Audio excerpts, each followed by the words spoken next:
3 days to go. Yesterday, we started with our read aloud, the math curse, how the student's teacher said everything can be made into a math problem. And just reading the book, it sure can. So maybe you saw some things at home that you could turn into a math problem. So I'm going to flip back to where we were, and we're going to get started. And I will give you your assignment for the day. Okay. Math is just a total problem. Mr. Fibonacci says that there are many ways to count. She asks us to give some examples. Russell counts on his fingers. 1, 2, 3, 4, 5, 6, 7, 8, 9, 10. Molly says 2, 4, 6, 8, 10. Mrs. Fibonacci says, I always count 1, 1, 2, 3, 5, 8, 13. Huh? Okay. But on the planet Tetra, kids only have 2 fingers to count on each hand. They count 1, 2, 3, 10. What? And on the planet Binary, kids only have 1 finger on each hand, so they count 1, 10. What are the next 5 numbers in each sequence above? Do you think Mrs. Fibonacci has been to the planet Tetra? How would you bowl if you lived on the planet Binary? 1 finger. You can't bowl with 1 finger. We are just about to go. Whoops, sorry. We are just about to go, and Rebecca remembers this special cupcake her mom made. There are 24 kids in the class. Rebecca has 24 cupcakes. So what's the problem? Rebecca wants Mrs. Fibonacci to have a cupcake too. That is a problem. Everyone is going crazy trying to figure out what the fraction of a cupcake each person will get. I'm the first to figure out the answer. I raise my hand and tell Mrs. Fibonacci I am allergic to cupcakes. Oh. Everyone, 24, believes me and gets 1 cupcake. No one, 0, had to figure out the fractions. Well, that was nice. Ew. Those are the socks, I guess. Now I'm a raving math lunatic. What if this keeps up for the whole year? How many minutes of math madness would that be? What's your problem, says my sister. 365 days times 24 hours times 60 minutes, I snarl. Dinner brings no relief. While passing the mashed potatoes, Mom says, what if your father says is false? Dad helps himself to some potatoes and says, what your mother says is true. I think about that for a minute. But what if Mom says is true and then what Dad says is false? And what if Mom says isn't true and then Dad says isn't false? But that can't be true because he says that's what Mom says is true and she says that what he says is false. Can that be true? I think I'd better go to bed. Then the problems really begin. How could they get any worse? Whoa, boy. I dream I am trapped in a room with no doors and no windows. The room is covered with a lifetime of problems. I have only 1 piece of chalk. How do I get out? I'm mad and about to give up when the answer to my problem comes to me in fractions. I break the chalk in half. Then I put the 2 halves together. 1 half plus 1 half equals 1 whole, which you guys know that. I put the hole on the wall and I jump out. I'm free. The curse is over. I wake up Wednesday morning at 7:15.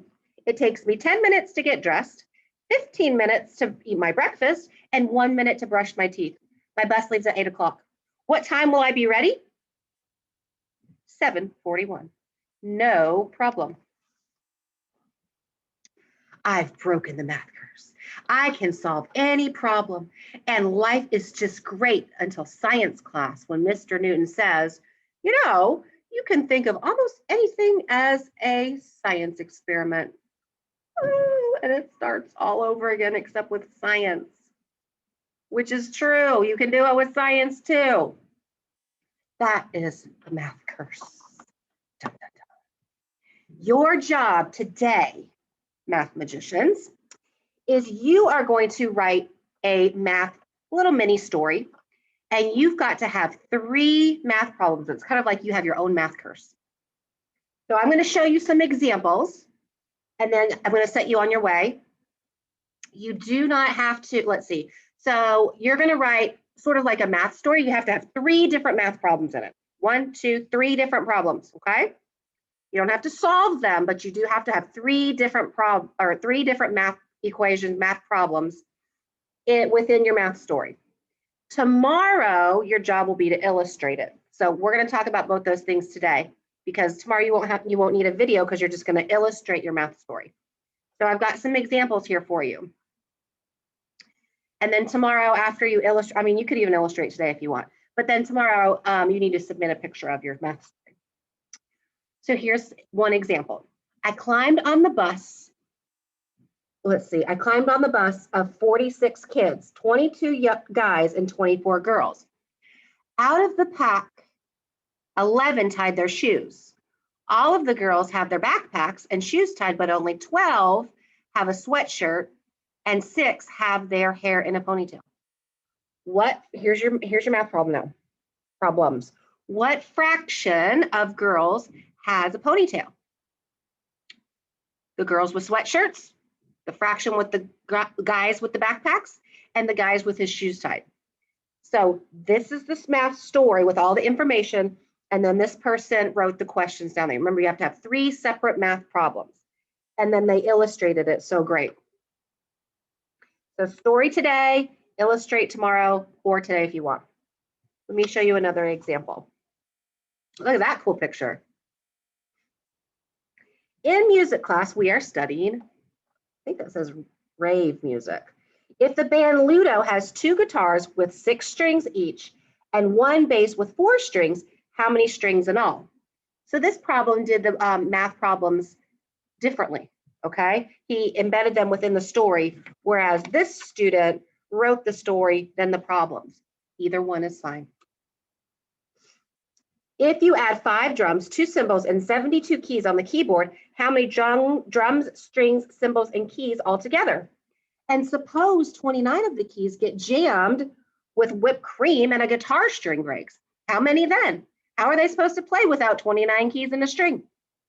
What were they doing with whipped cream? I don't know. So this person had the problems within the story. The other student had them after the story. Whichever way is fine. And they did a great picture. My allergies are bothering me. My nose is a little itchy. And here's one more example. This person just wrote 3 problems together or separately. I went to band and my math curse got worse.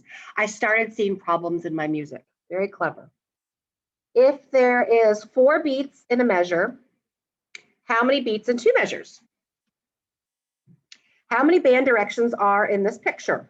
How many would there be if we multiplied that by 10 or 0? And this one's upside down.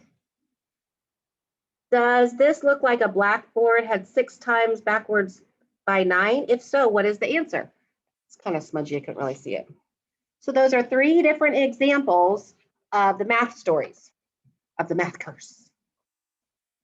They were all kind of written differently, right? This one had the story and then the problems. This one had the problems in the story, and this one kind of just did 3 separate problems about the same subject, right? So you're going to come up with your own math curse. Story today and problems, illustrate tomorrow or today, but make sure you submit a picture of your math curse. And Thursday, your job will be to play a math board game. Yahtzee, Uno, Go Fish, War, anything to do with numbers. That is your math assignment for your very last day of school, a math board game. But today, at least 3 problems in your story, illustrate and submit a picture tomorrow. So you will be seeing me tomorrow. Have fun with your math curse. Dun, dun, dun.